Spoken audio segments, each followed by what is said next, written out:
Hello and welcome to season 2 of the Be the Travel podcast. We are so excited to be back in your earbuds because for the next 9 weeks, we are talking about all things romance travel. Romance travel is a major part of Be the Travel, and it's a specialty of over half of the advisors on our team. That's why we have 9 incredible episodes keyed up and ready to go for you. So make sure to keep up with us on Instagram at Be the Travel Gam. Subscribe, follow, do all the things to make sure that you don't miss the next 9 weeks of romance-based episodes here on the Be the Travel podcast. And to kick off this new season of romance travel, I wanted to talk about one of the most frequent romance travel trip types that we plan at Be the Travel, which is honeymoons. Specifically, let's talk today about whether or not to plan your own. Because here's the thing. Not too long after you're engaged, you get smacked in the face with 100 decisions to make about the wedding, and all of which somehow, some way have a price tag attached to them. And if you're anything like I was when I was a bride, you're probably going through the budget, thinning it out, seeing where you can save, where you can cut costs, and you're basically putting each task into one of two categories, which is number one, DIY, do it yourself, or number two, outsource. Like I know for our wedding, for example, I wanted custom cornhole boards at the reception venue. And so that was one of the areas that we saved a little bit. My grandfather made them, my mom painted them. They were honestly probably way better than if we had paid to have somebody else do them. So you guys are also doing this with service providers, wedding planners, day of coordinators, and of course, honeymoon planners. So should you plan your honeymoon yourself or not? This might be a shock to you, but we are actually not here to tell you that the answer is always yes, because it isn't. In fact, some girls on our team have planned their own honeymoons while others are having somebody else plan it. So how do you decide what's right for you? Should you plan your own honeymoon or should you have someone else do it for you?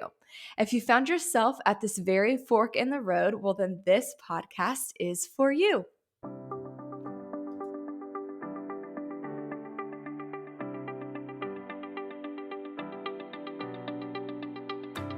I'm Bailie White, and in 2018, I founded Be the Travel, a modern-day travel agency on a mission to rehumanize your travel planning experience.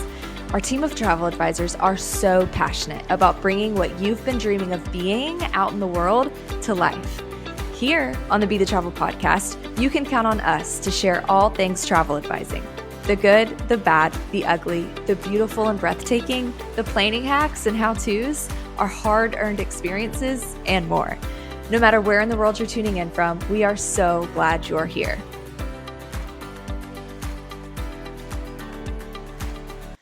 Okay, let me tell you what was right for me. Now, I'm actually, this might surprise you, a planner by nature. I love it, but I did not plan my own honeymoon. At the time, I wasn't even in the industry and I didn't know travel advisors still existed.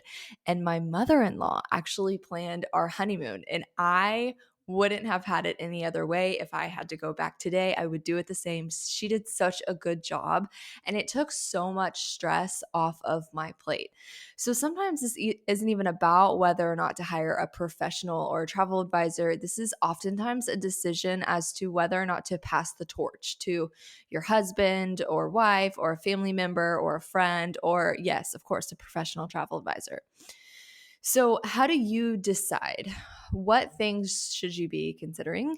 Well, I have approximately 1 gazillion honeymoon consultation calls under my belt, and I've had the opportunity to talk and work with so many couples through the years. So, I'm fairly confident that I'm equipped to guide you in this decision making process. So, let me start by just getting really real with you guys. I will admit that sometimes we work with couples on their honeymoons, and behind the scenes, we are thinking like, this girl should have probably just planned her honeymoon on her own. In fact, we should probably just offer her a job. But in the same breath, all of us advisors here at Be the Travel, we also like personally know friends who decided to DIY their own honeymoon, and we have painfully watched them struggle and stress and ultimately ruin what should have been a once in a lifetime experience for them and a really, really special trip. So that sucks to watch. So, in order to make the right decision for you, here are a handful of things that I want you to consider. So, number one, consider this. Where are you in life right now? Obviously, hello, you're engaged and you're planning a wedding, duh.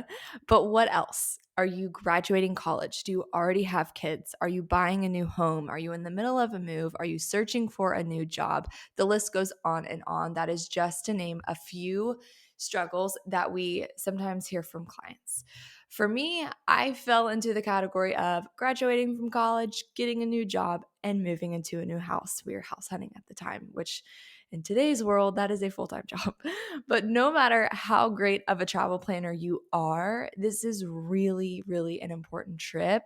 And you can only juggle so many big life event balls at once. So if you are too busy, hire a travel advisor or pass the torch.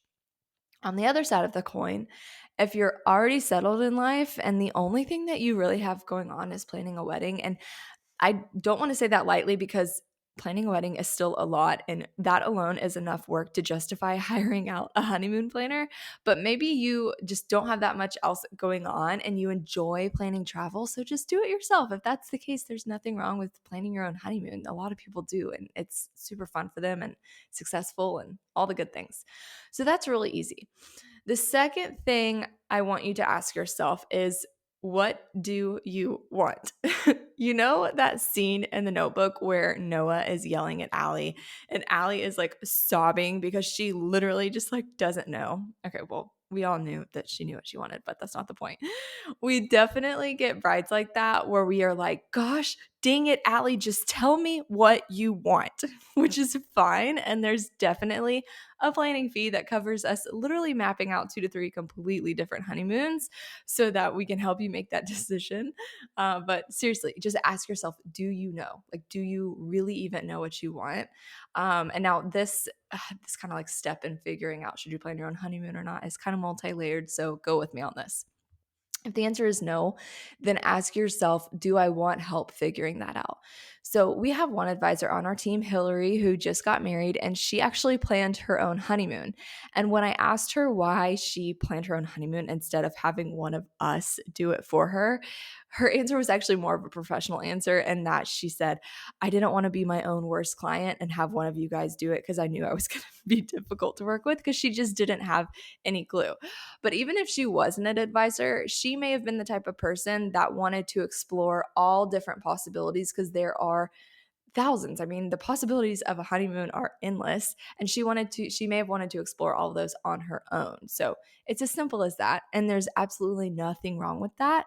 But we also have people just like Hillary who come to us with that same mindset and they'll hire us on and we'll just ask a lot of questions like, okay, what do you want to be type questions. So do you want to be relaxed, adventurous, a mix of the two? The list goes on and on. And then we have a list of questions that we ask, and then we can map out several different honeymoon options for you guys. Now, on the flip side, if you are not like Allie in the Notebook and you do know what you want, let's say I want something luxurious in the Caribbean, all inclusive, where I don't have to stress about how expensive 8 margaritas a day are going to be. If that's you, then ask yourself, okay, do I want help bringing this trip to life? Some people think, no, I'm just going to try to handle this myself. And even though there is still a ton of work that goes into bringing a trip to life and 100 different options that fit the mold of bottomless tequila, some people can handle it. And if you can and you want to, then go for it. But if the answer is yes, you do want help, rest assured that there is no shame in that game at all. And if you want to outsource planning, do it. For example, I knew what I wanted. I wanted to go to Hawaii and I wanted to drive a Jeep with the top off. That's it. Those were my only 2 requests. I literally did not care about anything else. And then I wanted somebody else to take care of all of the other details that went into getting me to a Jeep in Hawaii with the top off. There's definitely value into and having someone manage literally every single detail of planning for you. I'm not going to step up on that soapbox and give you my whole spiel, but if you're interested in learning more about the value that we add, I'll add other links here in these show notes. So, yeah, ask yourself, do you know what you want? Yes or no? And then do you want help bringing that to life? Yes or no? The last question that you'll want to ask yourself is, am I comfortable with bringing someone else into planning such a special trip? And be really, really honest with yourself on this one, because some people are truly comfortable with that. In fact, they think a professional will do a better job than they ever could. And then there are others that think they're comfortable with somebody else planning for them, but they're not. And that's not to say that when you work with a travel advisor or even a friend or family member that you're releasing all control unless you just want to, but you always still have a say.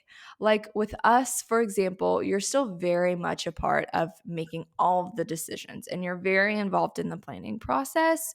We just do all the hard work for you and tie everything up for you in a pretty little stress-free bow. But sometimes when we're working with honeymooners, we definitely get the sense that people want to be the kind of person to trust somebody else to plan such a special trip, but they just aren't wired that way. And there's nothing wrong with that. They have a hard time letting somebody else plan such a special trip, and there's seriously nothing wrong with that. Like the people that come to us with a pre-designed day-by-day itinerary and spreadsheets. Oh, our fellow advisors know that spreadsheets have got to be one of the top 5 red flags that clients just need to be planning on their own. Those people, we know that we are just stressing them out and adding more headache, and we're not helping anybody. And we don't want to do that. We want to help. We don't want to hurt. So be honest with yourself. And I promise a friend or family member helping you, they don't want to be that person for you either. But if you're excited about spurting off all your hopes and dreams and visions for the honeymoon and setting your own budget and just rattling off, with your words what you want it to look like, and then letting somebody else go in and do all of the work for you and bring it to life, then you need to outsource a honeymoon planner. Get a friend or a family member to do it for you or hire a professional travel advisor. Relatively speaking to the rest of the wedding industry, by the way, it's not that expensive at all to hire a travel advisor. So, if you're here at the end of this episode and you think you are planning on your own, still stick around here on this podcast because this entire next season is going to be all about romance travel. So, it might help you and you might learn a thing or two. And if you decided that you definitely want to outsource the honeymoon planning, your next step is to find a friend or a family member who will do it for you, or find a travel professional that's best for your trip. So at Be the Travel, we book a variety of honeymoons, from adventures in South Africa to luxury escapes to somewhere tropical. We have done it all. And if you're curious about working with us, again, I'll have more helpful links in the show notes. But as always, if you are ready to go right now, head over to www.bethetravel.com/start, and that's where you're going to get started planning.